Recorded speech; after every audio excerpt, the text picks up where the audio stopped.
Hi, everybody. I hope we're live. I really, really hope we're live. Let's see here.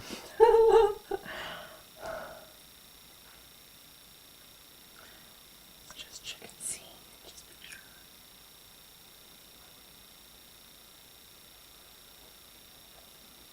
Yeah. I think so. I guess I'm live. It says live. Oh, it says live. Yeah.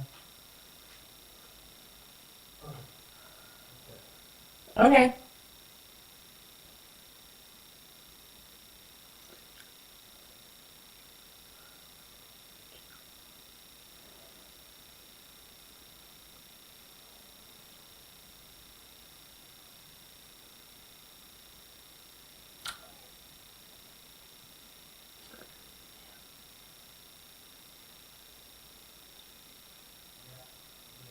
I am, right? I just pulled it up. Okay. Sorry. Hi, Madeline. Hello, hello.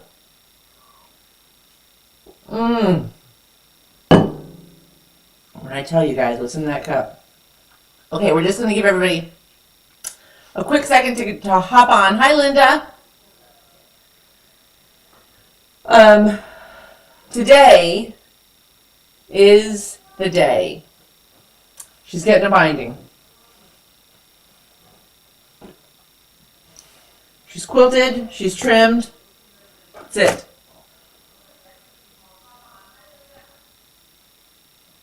That's it. We're done. And while we're waiting. Hello, Jennifer. Hello, hello. Invite all your quilt friends and sewing friends and regular friends to come and join us. I've been to the store when I'm done here. Anyway, so we're going to, let me see if I can do this right. There we go. There we go. Hi, Thelma. We are going to bind it today. And then, there we go. Bind it today. And then put it on the table.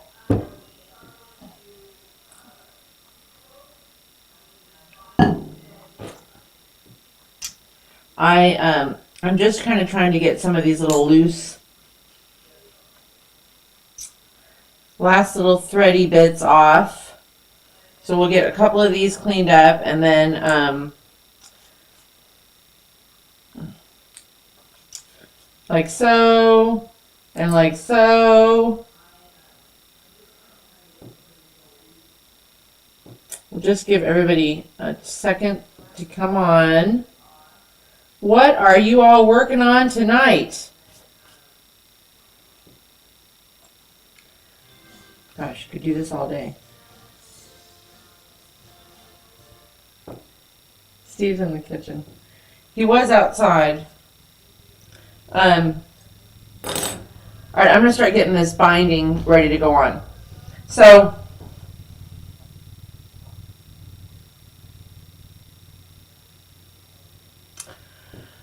oh, did I do this right?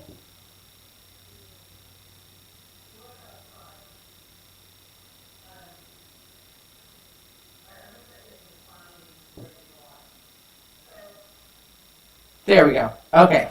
All right. So, we got this thing a few months ago. Probably a year ago. And the reason we got it is because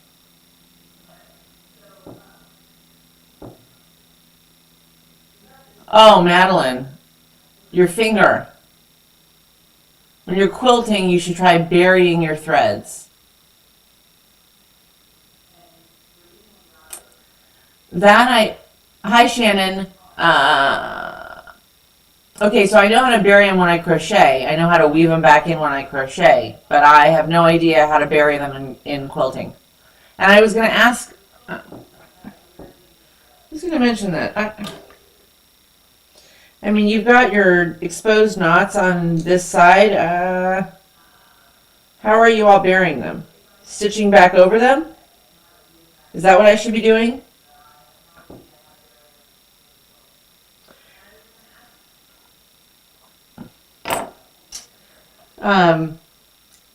All right, so I think we'll start about there.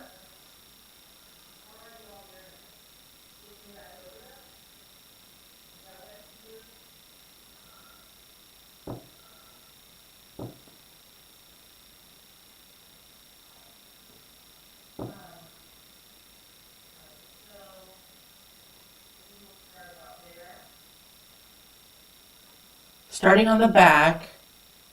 After you finish your sewing, leave a long thread and bobbin thread. Huh.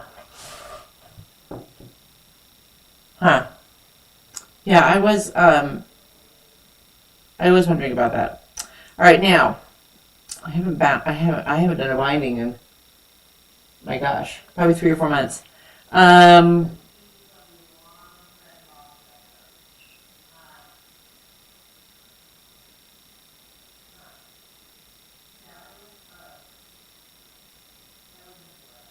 Okay. Do you all do your then trim them through set up through a needle and pull in between the top of the batting?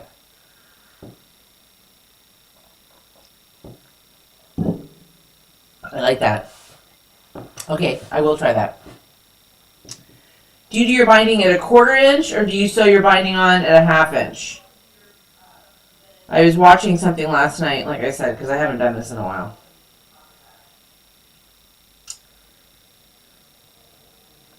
And I can't remember what I've done mine at.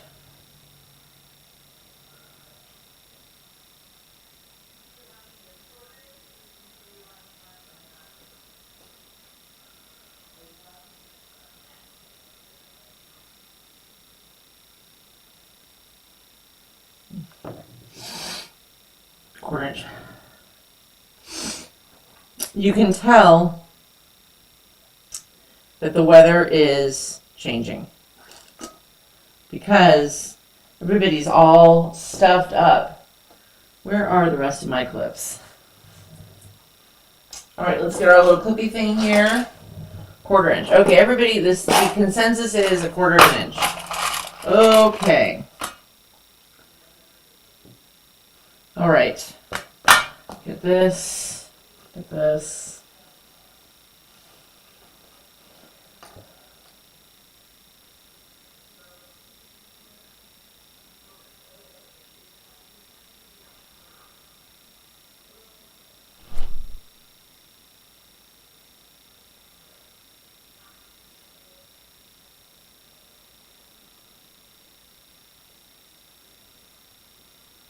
I think I was right the first time.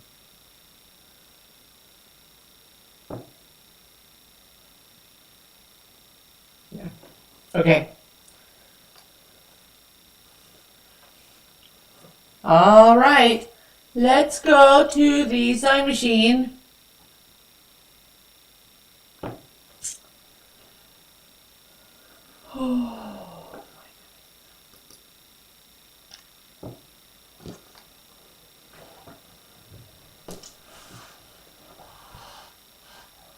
Yeah, it's been a week, Madeline.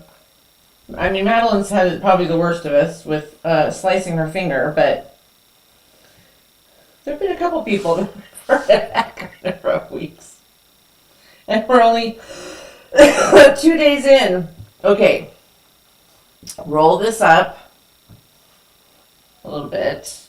And over here we go. And I will talk a little bit about, I'm going to try and turn my chair a little bit. I will talk a little bit about the book I just finished and what I'm reading now.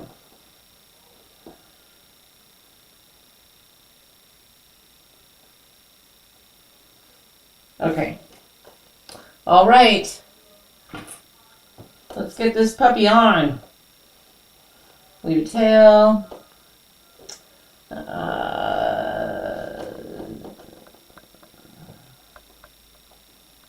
Okay, can you guys see okay? Okay. Okay? Okay.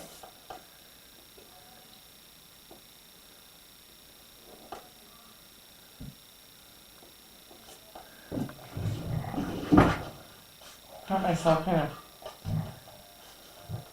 buckled in here a little bit. All right, here we go.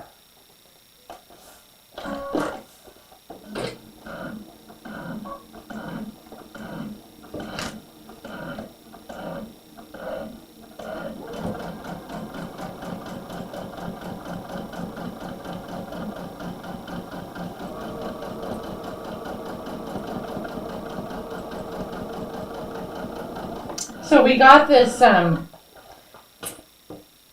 our neighbor had been using this thing, okay?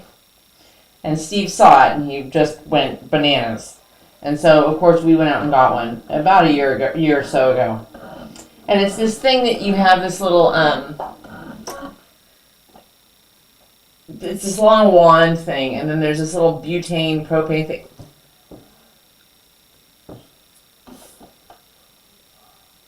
I didn't leave quite a long enough tail. I only left about 3 inches. 4 inches maybe. But I'm not doing the crossed for the side. I hate that because I always mess it up. I always mess it up, and I have the ruler, but it just takes me so long to figure out. So I'll show you guys, hopefully I'll get through this whole thing tonight. I'll show you guys what I do for, I keep leaning back too far, what I do for,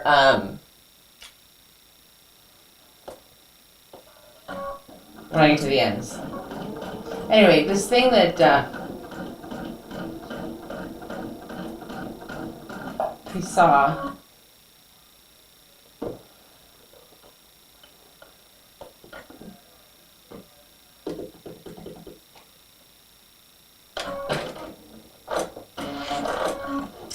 this is where I get stuck. Hang on a second.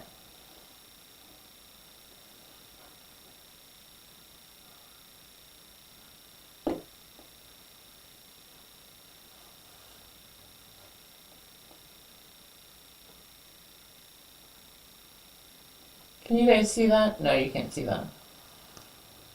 I hope I turned it right.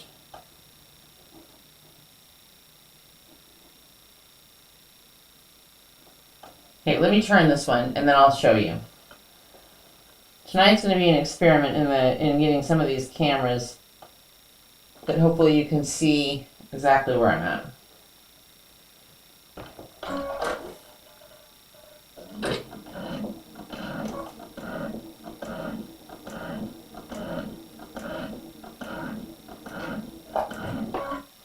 Alright, let's see. Okay, now we're going to turn. Hi, Janice. Hi, hi, Susan. Hello, Quilt Wench from Northern California. The Bay Area, Northern California, I remember. Or Bay-ish area.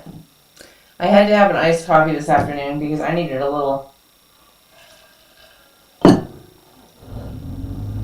pick-me-up. Anyway, this thing that we got was, it's this long wand, and at the bottom is a little small propane, butane, wait as you do, canister. And you turn it on, and it's got a little flame at the end, and you burn your weeds out of your rocks or off your driveway or whatever. Well, Steve thought it was the coolest thing. Our neighbor had used one, and I mean, it is effective. It does burn the weeds. But sometimes Steve gets a little zealous with it. That's all I'm saying. That's all I'm saying. Could just use Roundup. Okay. Not the Bay Area, 30 minutes from Lincoln and Marysville. Oh, that's right. That was somebody else. I'm sorry. That's right. Marysville. I just had to talk to a client in Marysville. That's been a client of mine for a long, long time. When I was still in California, when I actually went out and saw people, went out to their homes. That's what I used to do. And a good majority of my clients were in like Marysville, out that way. Okay, here we go. Can you guys see any of this? Yeah, there we go. Okay.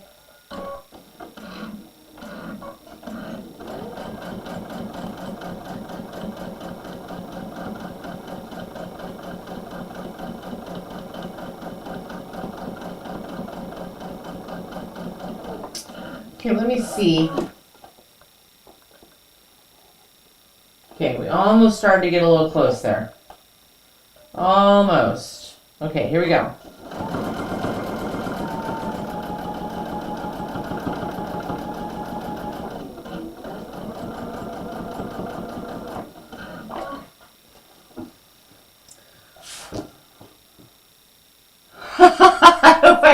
When you were talking about barbecue the other day, I knew you were talking about Lucille's. Yes, we were talking about Lucille's. Oh my God.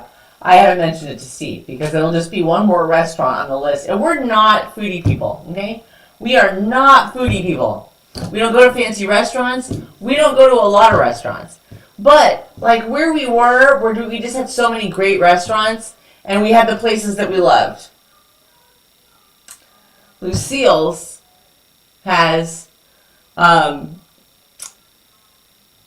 without question, in my opinion, without question, hands down, and also because almost no place sells them or serves them, the best beef ribs outside of the ones that you might make at home. Hands down. Just trust me. Oh God, they're good. And it was, we get a plate to share, more than enough. We'd always take some home. Or during, we were all sick. We'd get it to take out, take it home. We'd eat it for 2 days. Oh, my mouth is watering. Anyway,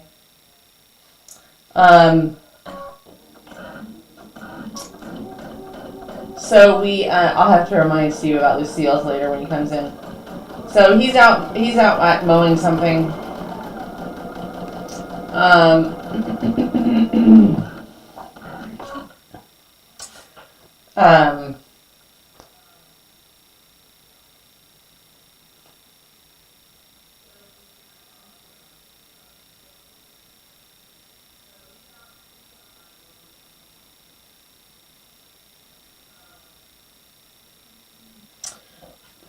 I hope I turned that the right way. Okay, we're gonna get to a corner. Hi, Sandra. Happy Wednesday. Okay, I'm gonna be completely honest. It's hard to find them to cook on your own. Everything is pork. Everything is pork.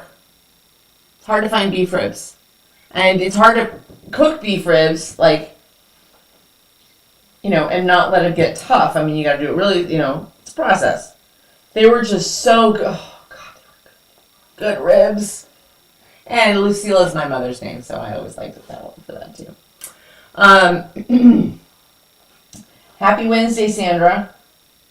And I'll also say this: I almost forgot that it was live. I tell you what, that Monday, having Monday off, it just threw me for a loop. And everything's changing. Like the weather's changing. Time's not changing yet, but you can definitely feel a difference in the weather here. Just do this, for heaven's sake. There's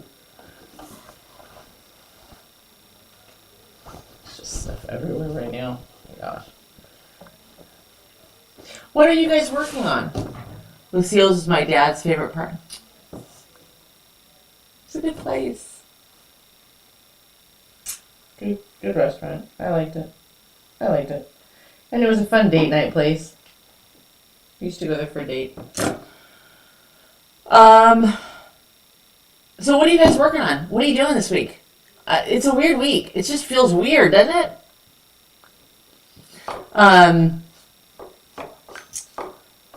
I love to bury threads by watching YouTube.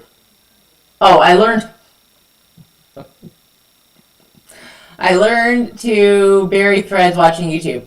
We learn most things nowadays, I feel like, watching YouTube. So I will definitely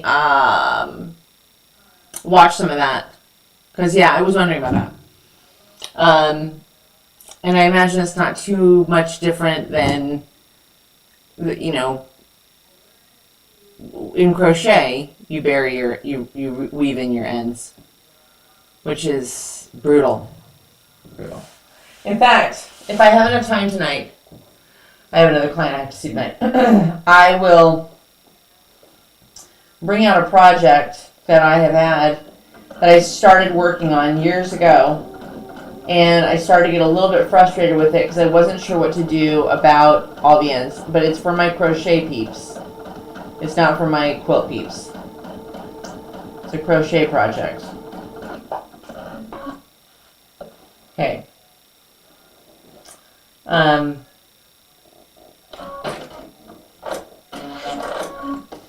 This is something else I need to figure out too.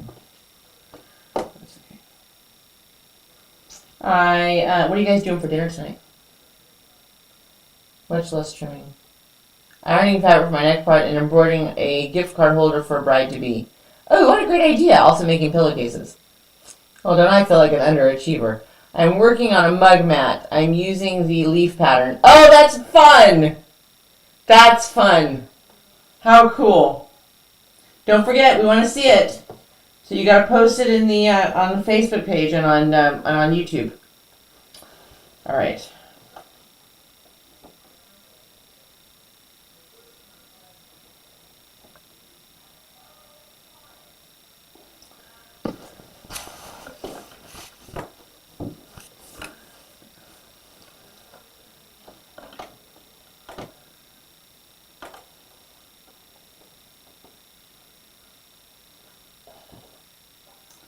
Okay.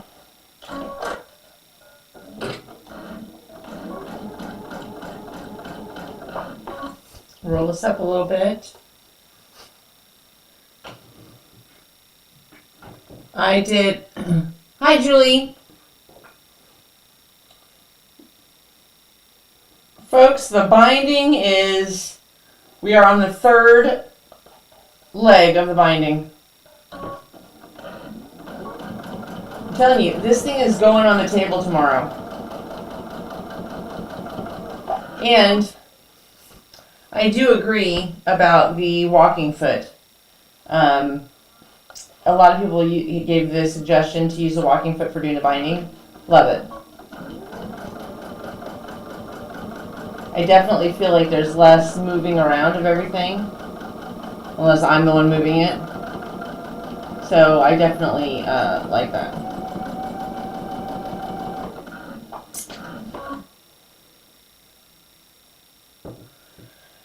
Okay.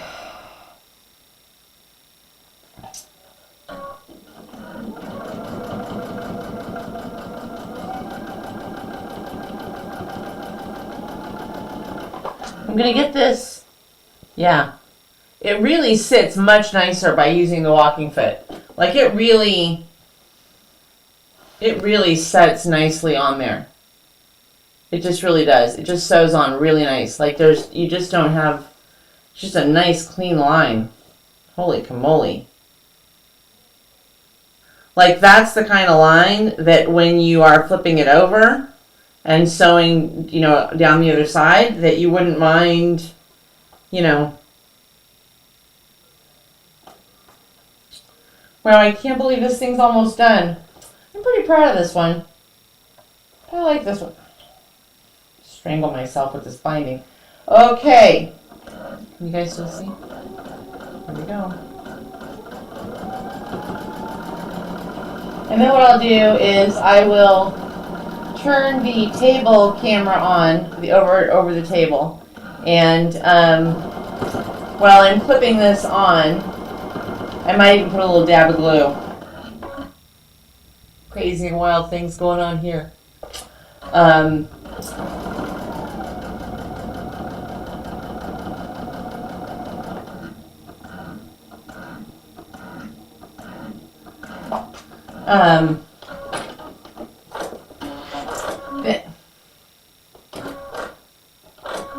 Then Um,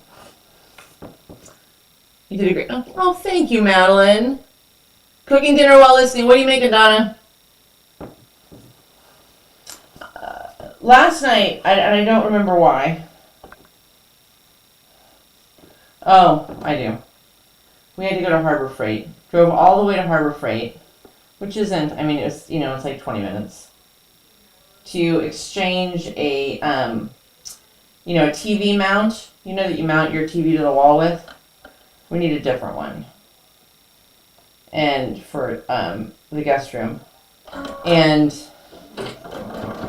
we went to exchange it, and of course they didn't have the one that we wanted, so it was almost a wasted trip. And then by the time we got home, it was getting late, and we're trying to eat dinner now that the time's gonna, now that time's gonna kind of change a little bit. We in the summertime. Tell me if you find this same thing. In the summertime, it's very hard for us for a couple of reasons. Not only the time change because it's lighter out longer, but the weather's nicer. You're trying to get more done, but we also, Steve and I also still work. A lot of you work. A lot of you guys work. Okay, we work. Hi, Alex. I glue my bindings down before sewing. So much easier to get perfect miter's corners. Pressing helps a ton. I'm going to put it down, and I'm going to be super vulnerable to how, oh my God, my glasses. I've done this. And then you guys can come for me. Part of the problem is there's so many ways out there. That's the blessing and the curse of like YouTube or what have you. There's so many options out there, and you start watching stuff, and there's just so many different options. And if you're doing it all the time, it's one thing. I don't do it. Oh, this is not right. The first one's right, but this one's not right, and that means the second one's not right. No, it's not right. Oh, no. It's not right. I sewed the whole corner down. How in the world did I do that? Okay, that corner's not right. I'll show you. Roast beef, mashed potato, roast beef, and mushroom gravy with broccoli and cheese sauce. Holy cow. I've been quilting and just started gluing them. Nobody's going to come for you. You do you. The gluing part I was going to mention when I was,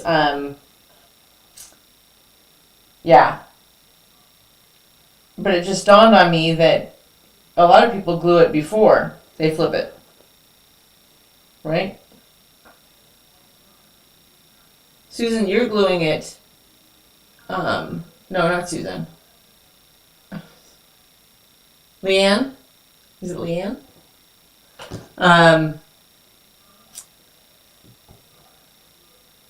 Okay, let me do this. Let me do this right. Let me do this last line, so we don't get totally off course here. And then I'll put it on the table on the overhead camera, and then we'll look at it and we'll talk about it.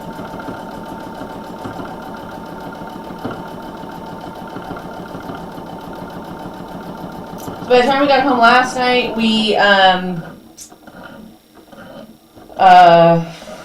it was getting late. The problem in the summertime is we end up eating way too late. Way too late. Like 8:30, 9 o'clock. Because we're either working or, we're outside or Steve's working on a project. And by the time I stop whatever I'm doing and cook something, it's late.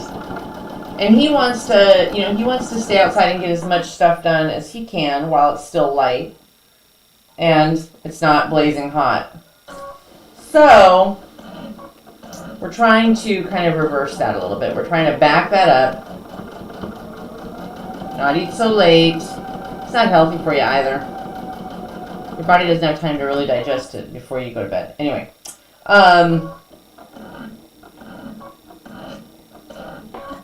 Okay, hold on one second. Hang on. There we go. But by the time we got home last night, there was not time to do. I was going to do my cabbage and Okay.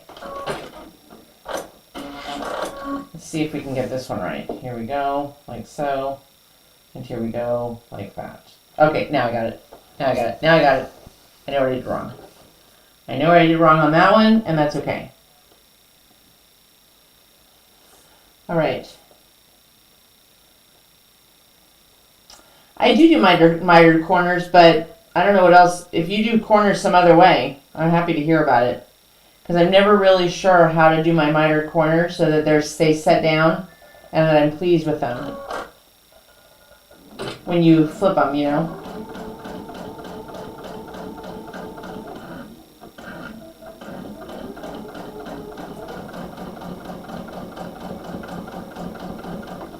Okay.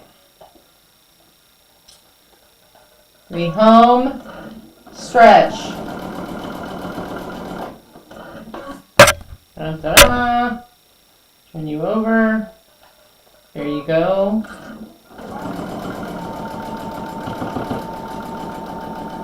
Oops, oops, oops, oops, oops, oops, stop.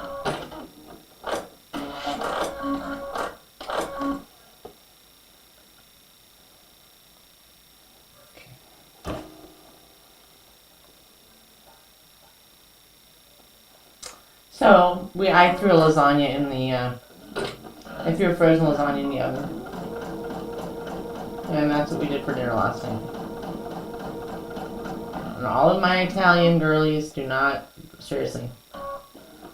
My grandma's already rolling over in her grave that I've used a frozen lasagna.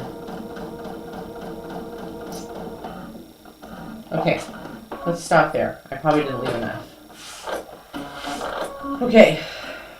All right, come back over here.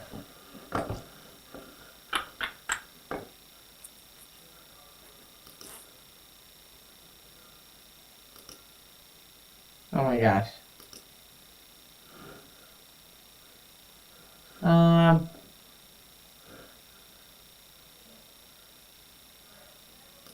my gosh, all my comments. Okay, now we got it. All right, wait, let me read the comments real quick. Glue a binding.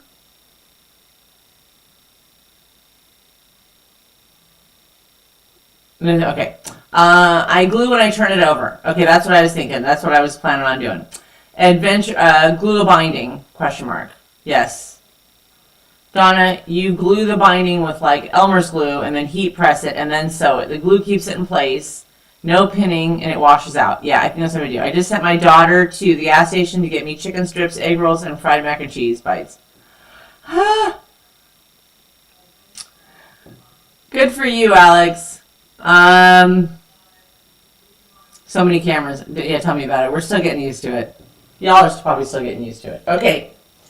Now, I did one of these corners wrong. This one. I sewed the whole flap down. So we're going to have to fix that. We'll fix that. Now, let's come over here to where they meet. I saw this. Yes, they look nice when they're crossed like that, you know.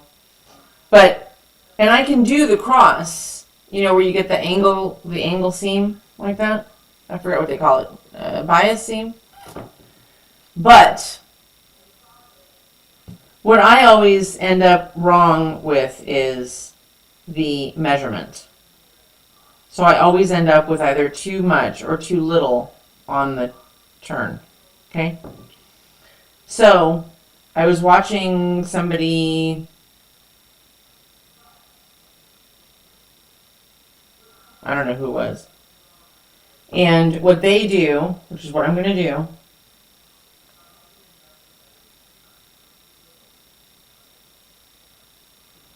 is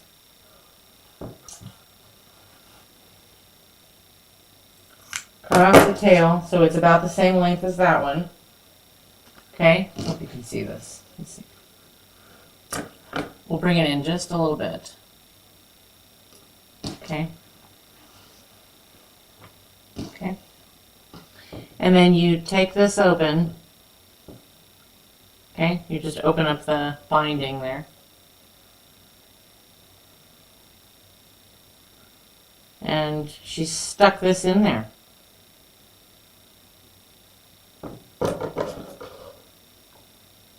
You want the overlap to be the same width as the binding. You want the overlap, how much it overlaps.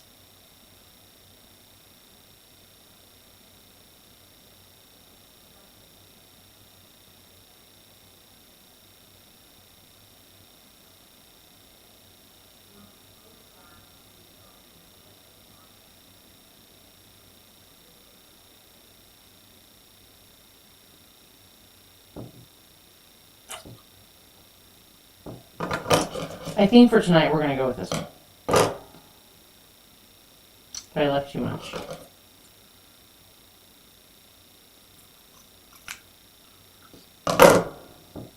Ignore me. No, I know what you mean. I know what you mean. You mean if you're doing the what do they call this? This angle seam. I forget what they call it. Not bias. My brain. It's the other thing. My brain this week. I just can't find the words. I can't find the words. Okay. And she just tucked it in. Come on now. You did the last two quilts that I did.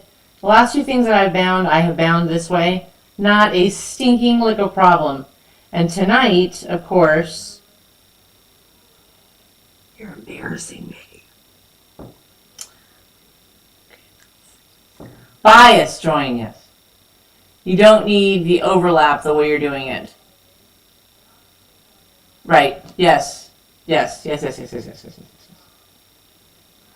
Now, the way that I started and stopped, you can still see a little bit of that stitch there, and you'll see a smidgen of it on the other side too.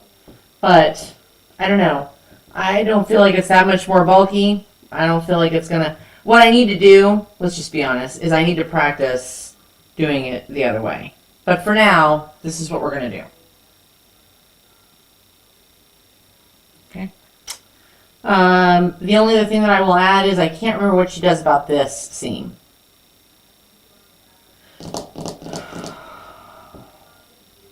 Okay. This is what we're going to go with because I want to move on. I want to flip it over. I don't want to do this part anymore. Okay. So let me sew this really quick.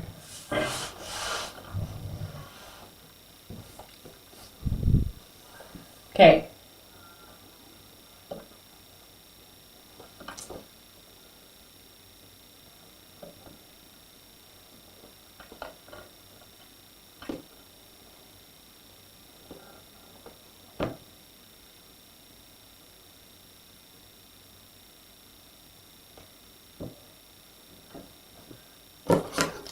I'll be right back. She's over this. Oh, that's a great idea. You guys could just hand sew that one little part. I can handle that. Nobody will notice. You got it. I know. Yes, I'm over this part. This 3 inches with every quilt, I'm over it. There's no other way to describe it.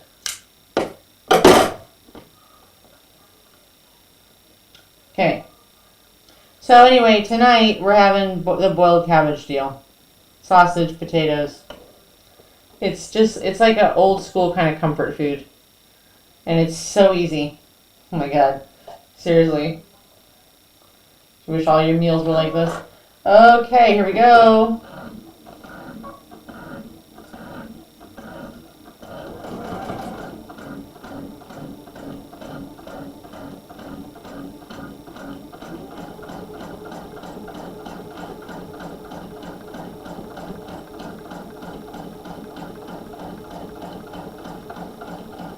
Okay, I never thought about just hand sewing that little tiny thing. It's amazing that the small things that make you crazy.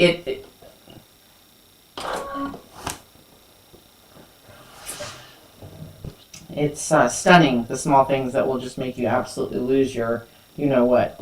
Okay, now, We have to take out this one corner that yours truly here, Einstein, sewed the whole corner shut. Gosh.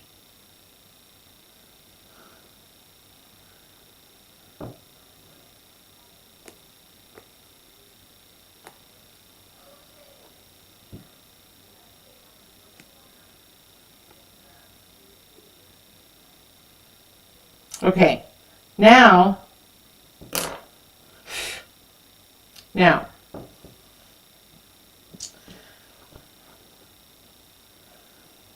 I'll lay this here, come out just a little bit. Okay.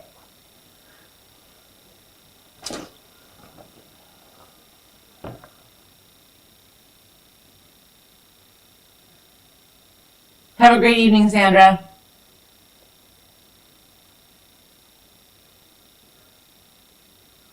I know, it's just good food from your childhood. Okay, so when you guys use the glue and glue the binding, the question is, do you are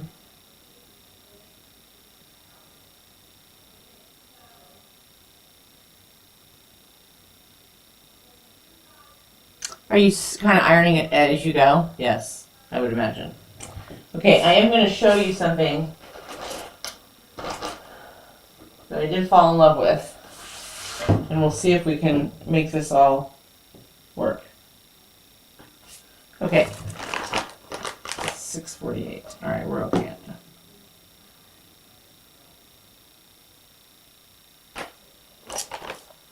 I got this packet. And if I can find it, if it was an Amazon purchase, I'll have Steve put the link.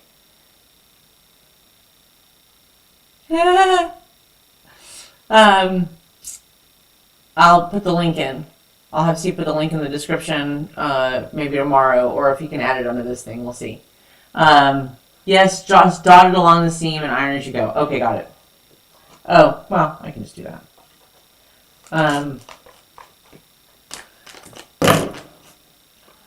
This, and I think this is my second one, my second pack, because we end up using them all over the house. And I think the first pack was not quite as big, because this is a lot. Press the binding out before gluing it to make sure there are no folds and it's as even as it can be. Ah, okay, that makes sense. So it's this huge cotton swab assortment. Have you guys seen this? It's all glary. There we go. Look at this thing. I use them to pick little stuff out of my, and I've been out of them, to pick little stuff out of my machine. Look at these. These are adorable. You could use these for crafts. If you were into like tiny crafts, you could put like, you know, little eyes and a mouth on them. Look at these things. They're huge. This size? This size is good for some of the little crevices and grooves sometimes on your machine or on a keyboard or whatever. Turn your keyboard off and go to tandem. And then more of those. And then small ones. And small ones with a long stick and small ones with a short stick. And what I had originally thought was, although I don't want the glue to start drying, but my iron's not over here. All the problems. First world problems, Angela.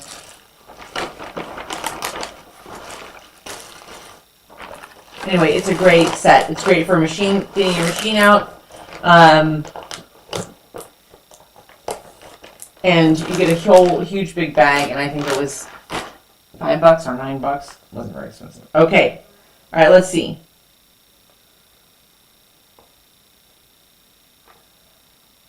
I'm going to turn the machine on, turn the iron on.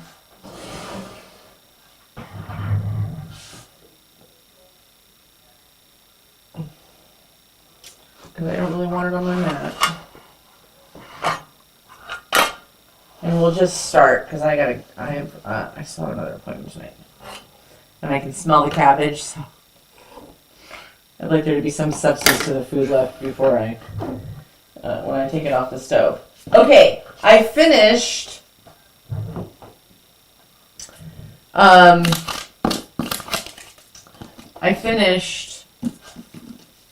Woman in Sweet 11. Another win by Ruth Ware.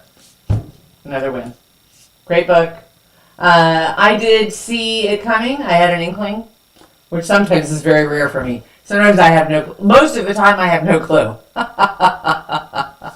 But this one I kind of had an inkling about two people that I thought I kind of saw it a little bit down the road. Great book. Great book. If you've never read Ruth Ware, this is the only one I would recommend reading the first book first, which is The Woman in Cabin 10, and then read The Woman in Suite 11. But all of the rest of her books are standalone thrillers, and they are all fantastic. And then I couldn't figure out what I wanted to read next. I was going to read Elin Hilderbrand, the Nantucket series, or the first book in the Nantucket series, because I wanted something a little lighter, I guess. I realized I don't have that book. There's 4 books in the series, in this particular little series. I think I have 3 of them, and I don't have the first one, which is just dumb. Angela. Is The Woman in Cabin 10 coming out? Oh, that's going to be amazing. Woohoo! I'm down for that. Yeah, that's going to be good.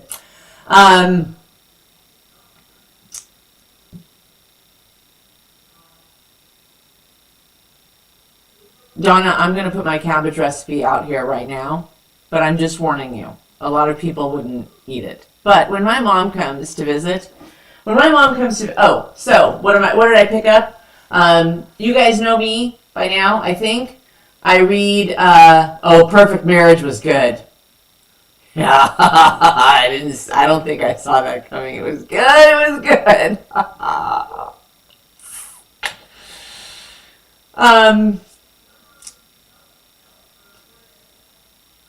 I love to buy new release books. I love to buy books by authors. I don't know. I think there's some sort of a book shortage, so I'm going to not get it if I don't get it when it comes out relatively quickly. But then I also go to, our library has 2 a year if you live in Florida, or check your own library. Our library here does it twice a year. A lot of libraries do. And it's their Friends of Citrus County Libraries, or Friends of whatever your library thing is.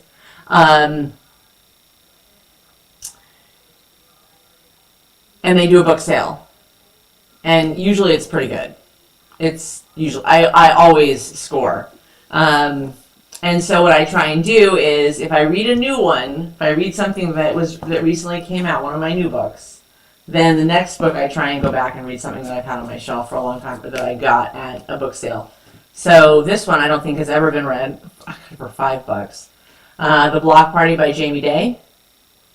And it looks fantastic. And it's already got me. I'm only a few pages in, and it's got me.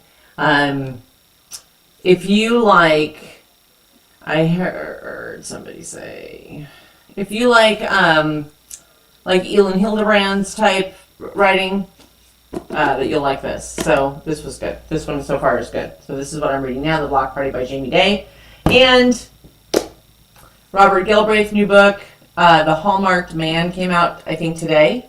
So I'm dying for it. Okay. All right. I love cabbage, and I do an egg roll without the bowl a lot. Oh, yes. I love the egg roll thing without the bowl. Love that. So good.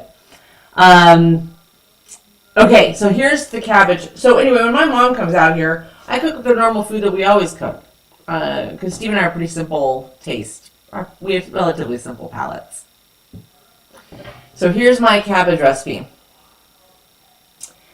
It's very plain. It's very simple. But the cabbage and the potatoes do get their flavoring from the sausage. So I take a beef kielbasa sausage, I like the beef ones, or a beef smoked sausage. It's the Hillshire Farms thing. You know, it's in a, it's in the oval. You know what I mean. Every time I think about reading, I'm out of time. I know. I try and sneak it in. I read at night. I read in bed. Steve has many pictures of me. I get 5 minutes into bed, and he has pictures of me like this, holding my book. I think let's flip this over. Start here. So, Hillshire Farm sausage, and then I usually, because I'm lazy, I buy the little bag of the baby red potatoes. It's a bag about yay big, and it's just the red potatoes, the tiny baby red potatoes. Buy a bag of that, and I buy a medium-sized cabbage head. The only reason I buy a medium-sized cabbage head is because Steve and I won't eat. If it's a really big cabbage, we won't finish it. So I'll eat it for about 2 days, 3 days, and he'll eat it for a day or two, and then that's about it for us. Take the cabbage and quarter it.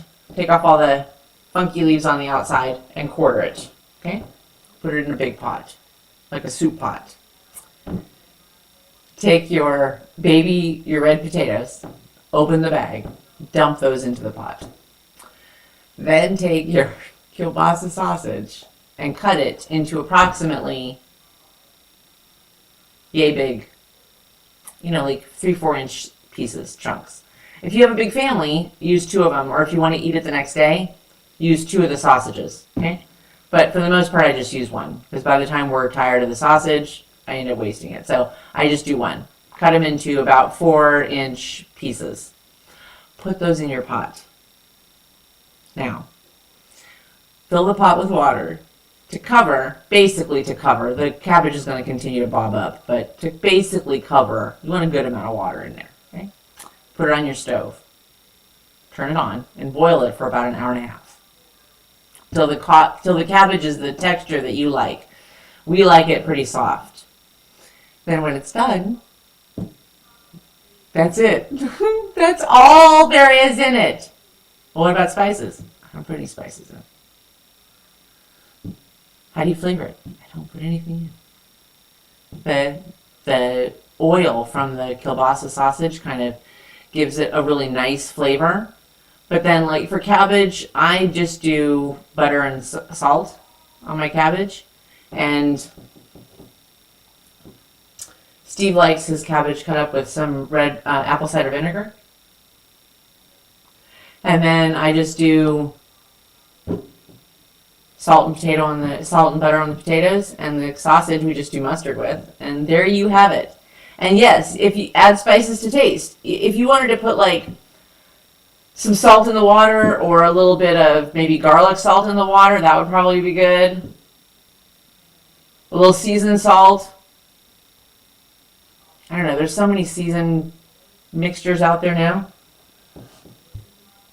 And there you have it. The prep is about 60 seconds. I'm serious. I don't know what I would make it more if I don't want anybody to get tired of it, but I would probably make it more because it's so easy and cheap. If you have a big family and you can get your kids or whatever to eat cabbage, or if they like that kind of it's pretty good. I don't know what happened. Oh, there it is. All right. We're going to try this. I would imagine, for those of you that use this method as well, that the other advantage to it is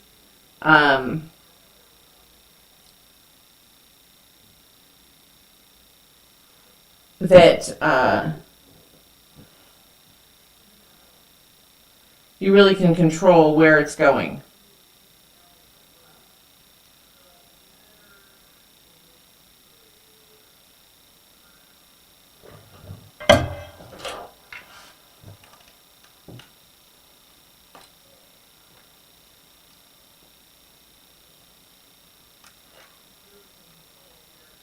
Holy cow. Is that you can really get that nice straight. Holy cow. Okay. Sold. Sold. I'll take 2.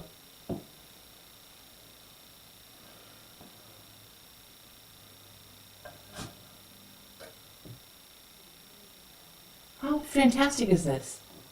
Where have you been all my life?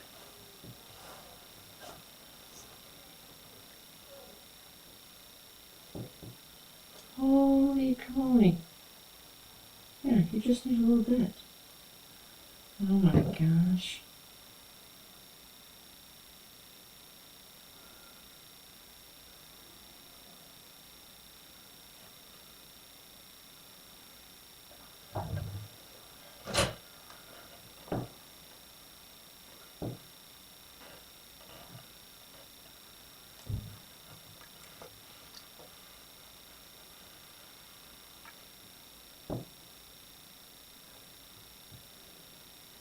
I've got to play a little bit with, maybe this was what Susan was mentioning. Are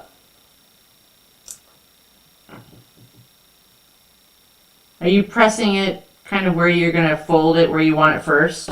Is that what you meant? Or just when you glue it? Yeah, I came a little far over that time. That's okay.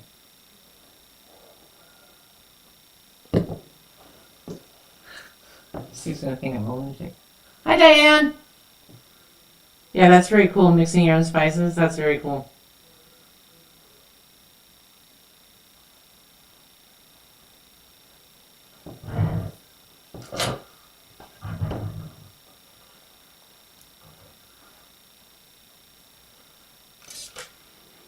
Okay. Now let's see if the iron will just sit there for 2 seconds while I do the corner here. Okay. A little bit in there. Too much. Fold it over a little bit too much. There we go.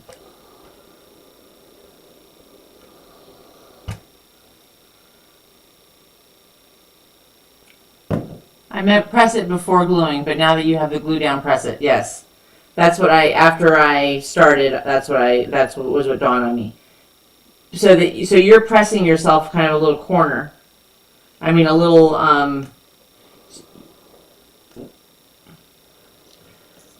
you're pressing it basically where you want it. Then tap some glue in there. Yes. Got it.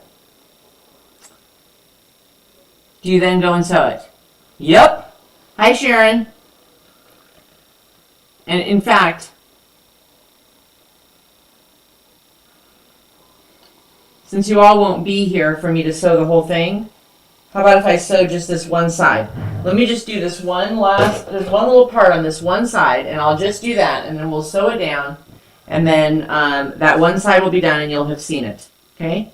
So, now what I did here is I just put a little dot of glue, just a little tiny bit. Folded it down. Press it.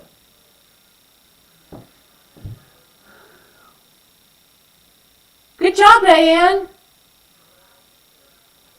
Now, then I just took the iron and pressed it. Okay, that's what's here, and it's down. You do not need a pin or a clip. You don't need to pin or clip this. You don't. Now, what Donna was saying, Donna or Sharon? No, Donna or Susan? Susan, I think. Or Jean. I apologize in advance for all the videos to come. Okay. What she does is she kind of folds it where she's going, then puts a little glue tap in there. Which also, I think what she's saying there, love glue. Elmer's glue! I got her Hobby Lobby. $2, $2.49. You won't do it any other way. And like Madeline was saying, it's just going to wash out. It's going to wash out. Your stitch is going to be there. And here's the cool part. So you've got your miter, right? You got your miter right there. Watch. So I'm just going to kind of press how I want my miter, which is a little tricky.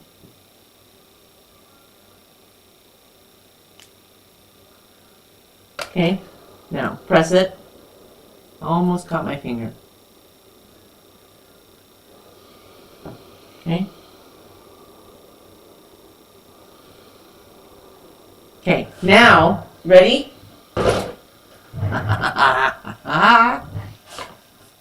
Take a little glue. If you want to use a Q-tip, you can use a Q-tip. A little glue.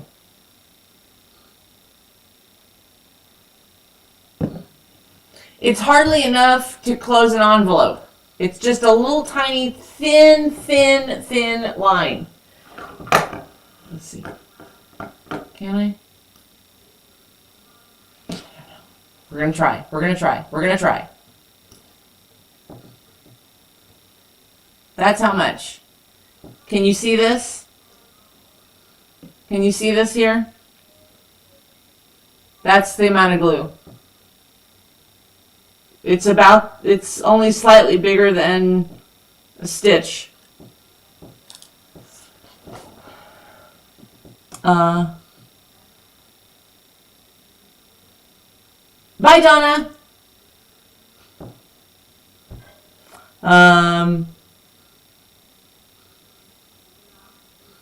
It almost doesn't count. It's so little. Okay, then take this and fold it on there. Okay, and then take your iron. Take your iron.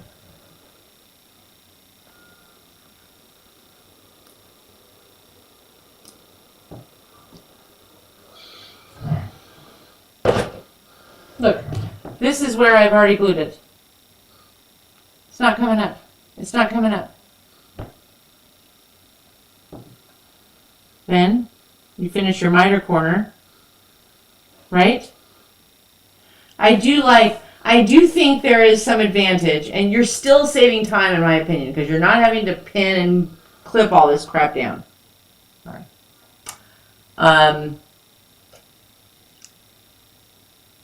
Oh, Shannon, this will change your mind. I hate binding. Stuff's always moving. My line always looks like a third grader did it. Take a little more dab in there.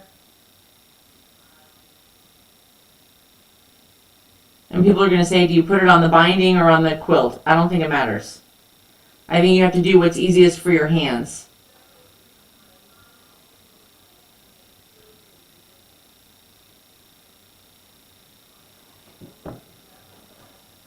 Okay, I'm going to stop right there. I'm going to put a clip there so I remember where I ended the glue. Because I'm going to have to finish the rest of the other two corners tomorrow, the other two sides tomorrow. It's supposed to be on the table tomorrow. And I'm going to stitch. I'm going to turn on the other. Yeah, the pins are always stabbing me. The clips are always getting caught on stuff. And the line, I never keep the line straight because the fabrics, I'm always trying to have a death grip on the fabric. So we're going to sew we're just going to sew this one line, okay, this one leg, this one edge. And then we're going to say goodnight, okay? To the machine.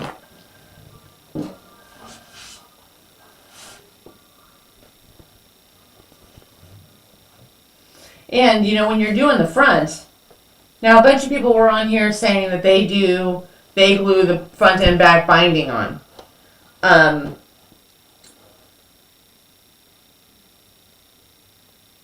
If you got really, really good, I mean, you'd have to be really good. You could maybe glue it on both sides and only have to stitch once, but I don't know. You'd have to be really good to get that exactly lined up. All right, let's see. But here's the other thing. You know, when you're putting the front on, you're sewing so close to the edge that it's very hard to hold that fabric down. And this makes it, I just think that that combined with using your walking foot,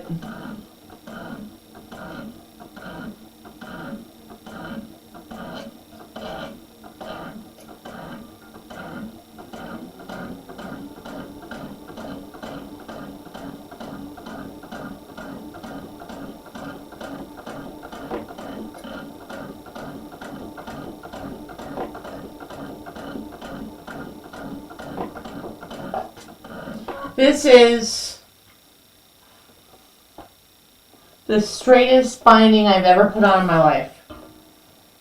Okay, send me all your quilts to bind. Don't send them to me. Don't.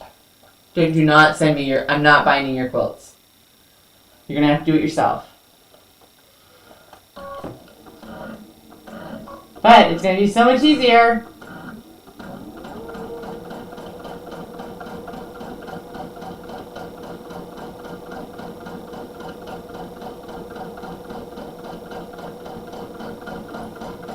The part of what makes this so much easier is you're not wrestling with it. And it goes so much faster. You can sew at almost a normal speed. You don't have to, when I would do my binding, I'd sew, a dozen stitches and then have to stop and kind of make sure everything was, back on track and everything was in line. This way you know that your binding is where you want it. And now you're just really controlling, where your stitch goes down. Jeez, Lou. We're going to get so much stuff finished in September. Holy moly.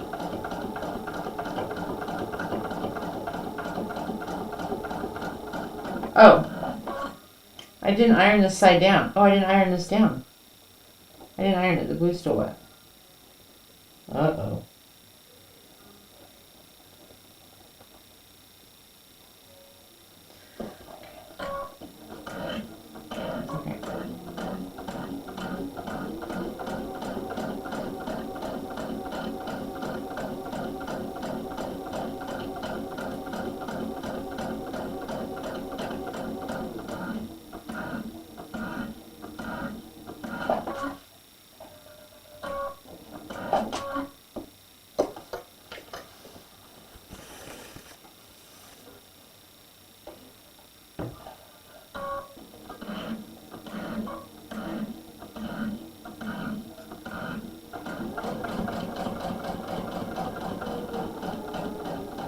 Okay.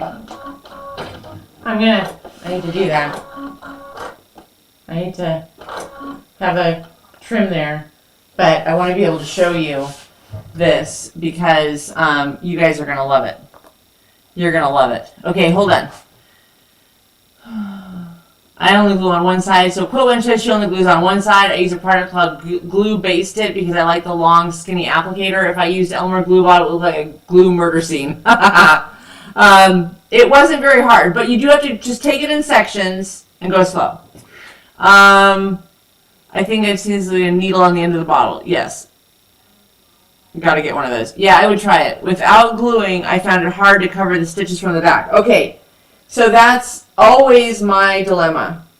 Always. And everybody says, well, nobody looks at the back. I know, but I look at the back, and it bothers me. And I think that with some practice, by doing it this way, you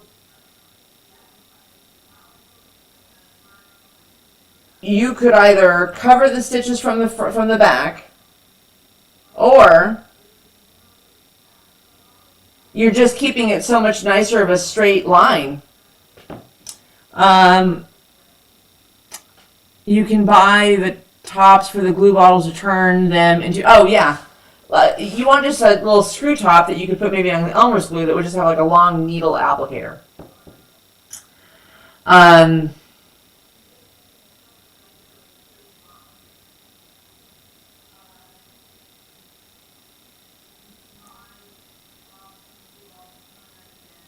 Okay, you ready?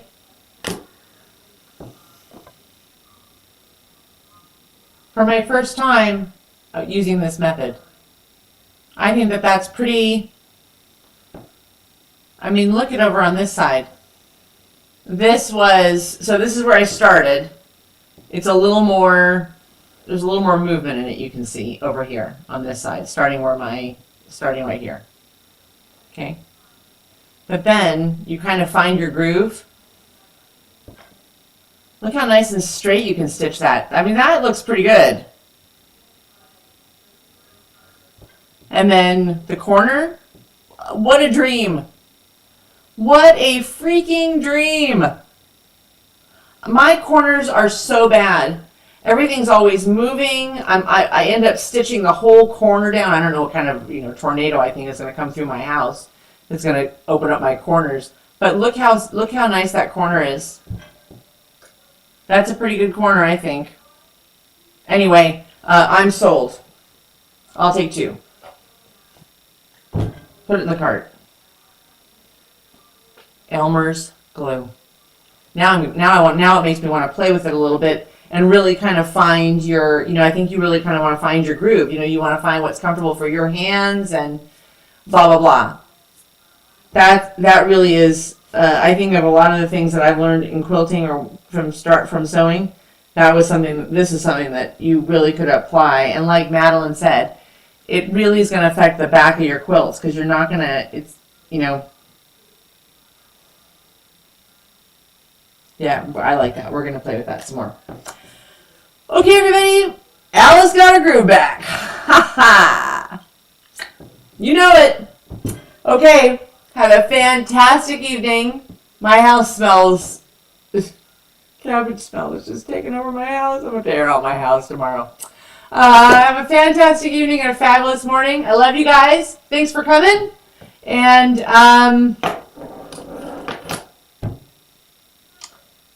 glue your bindings. What else do you need? Glue your bindings.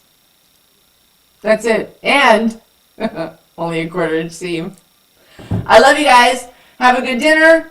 Where can you buy the tops for the glue bottle? I will look some up and we'll put it in the description tomorrow. So watch for tomorrow's video and I'll put whatever I can find. I'll have Steve put it in the description of the video tomorrow. Unless I can figure it out tonight. But I'm getting tired and I have cabbage to cut. I love you guys. See you tomorrow. Bye!